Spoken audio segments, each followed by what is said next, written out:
Solo travel ako sa Coron, Palawan na walang plano until makapunta na ako dito. At ito yung mga lugar na hindi nyo dapat ma-miss.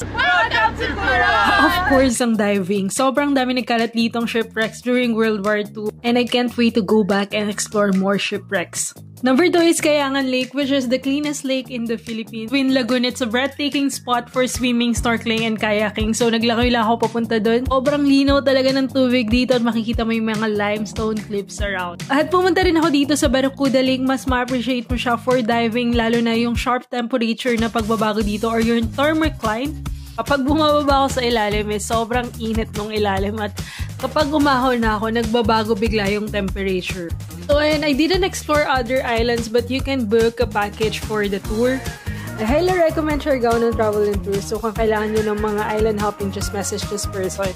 Isa pa sa pinaka-highlight ng trip ko dito is when I visited Pauline Houseboat. Ito lang naman yung view sa room ko.